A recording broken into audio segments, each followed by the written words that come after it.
The team's unexpected run to the Elite Eight round of the NCAA tournament, combined with only 2 starters graduating, leaves Maryland in prime position to get back to the College Cup, where they hope to get another national championship goalpost. From Ludwig Field, I'm Rob Dawson. Terrapin timeout. And after all the hard work is done, the students enjoy a nice, relaxing ride to keep the horses in shape. This Thursday night, Tolliver and Coleman will try and make one more memory at the Comcast Center. And just like the 2006 National Championship, they hope that this memory will be a fantastic one. From the Comcast Center, I'm Rob Dawson. Terrapin timeout. The quarterback, the offensive line, and the defense were all questions last season for the Terps. 3 months from now, on September 6th, they hope that some, if not all, of the questions are answered. From outside Byrd Stadium, I'm Rob Dawson. Terrapin timeout. There's no rule for how many times Deegan has to update her diary. She's been pretty busy with soccer and schoolwork, so she hasn't been able to update since September 18th. But her fellow players hope that if she keeps on blogging, the Terps will keep on winning. They have their special diet, they have their training, they even have their medical treatments. But they are definitely not student athletes.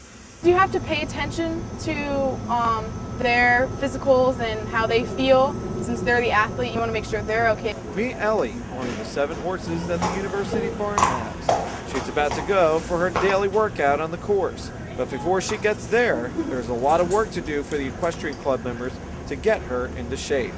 Everything from raking out the horse's stall to scrubbing off a fungus off of one of the horse's legs. Obviously, your patients can't talk to you. They can't tell you what's wrong. So it's the job of all the people that participate in this club to recognize the issues that may arise. And after all the hard work is done, the students enjoy a nice, relaxing ride to keep the horses in shape. A friend, Ellie, has a light workout scheduled today. While she can only jump a few times in the session, come Maryland Day, she'll be able to put on a great show for the visitors.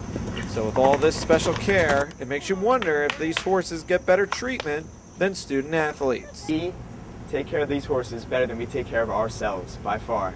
But overall, if it's the University of Maryland athletes, I'd say they get a little bit better treatment than these guys do. From the campus farm, I'm Rob Dawson. Terrapin timeout.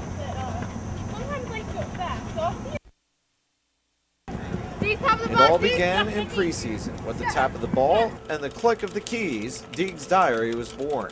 Started by junior Colleen Deegan, the blog is published on umterps.com and gives a chance for everyone to get an all-access pass for everything women's soccer. The coaches approached me during preseason and asked me if I'd like to write some kind of diary to keep everyone updated. And I was supposed to focus on not only our games and our competitions, but our behind-the-scenes stuff and our practices and what goes on off the field. Sometimes the entries are about the game. Start our super competitive ACC schedule. And sometimes they are more lighthearted, especially during the preseason when she wrote about the ultra-competitive game night. She understands what this program is all about. She's a kid who has her finger on the pulse of our team. She is friends with essentially everybody within our program. There is one group of people that is very happy that someone is keeping them in the loop. Parents have told me how much they enjoy reading it just because they can't be a part of it as much as they'd like, so they get to read it no matter where they're from. There's no rule for how many times Deegan has to update her diary. She's been pretty busy with soccer and schoolwork, so she hasn't been able to update since September 18th. But her fellow players hope that if she keeps on blogging, the Terps will keep on winning. From the women's soccer practice field, I'm Rob Dawson. Terrapin timeout. Nearly 4,000 points, 119 wins, and 1 national championship banner are what Christy Tolliver and Marissa Coleman have brought to Maryland Terrapin women's basketball. And in their 4th and final season, they both realize that time is of the essence. I think we've definitely played that sense of urgency, have that extra boost of energy on the floor just because we know it could come to an end very soon. You know, I think for any senior, there's a point in the season when your emotions kind of take over and you're playing off of pure in heart because, you know, try to accomplish the ultimate goal and win a national championship. But slowly and surely, the era of Tolliver and Coleman is coming to an end. In a matter of weeks, their careers will be over and their names will be added to the history books instead of next year's roster. This Thursday night, Tolliver and Coleman will try and make one more memory at the Comcast Center. And just like the 2006 National Championship, they hope that this memory will be a fantastic one. From the Comcast Center, I'm Rob Dawson. Terrapin timeout.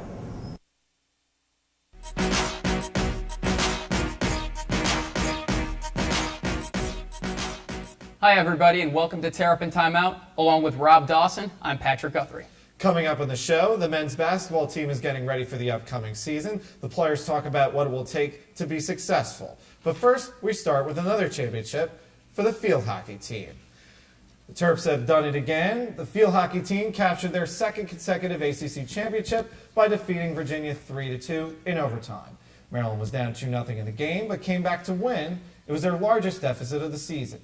It's the Terps' 8th ACC championship, and it's the first time they've won back-to-back titles since winning 4 in a row from 1998 through 2001. Junior Katie O'Donnell was named the tournament's most valuable player. Maryland improved their overall record to 20-0, and the team already posted the first undefeated regular season in school history. Now the Terps are getting ready for the NCAA tournament in hopes of winning their 7th national championship.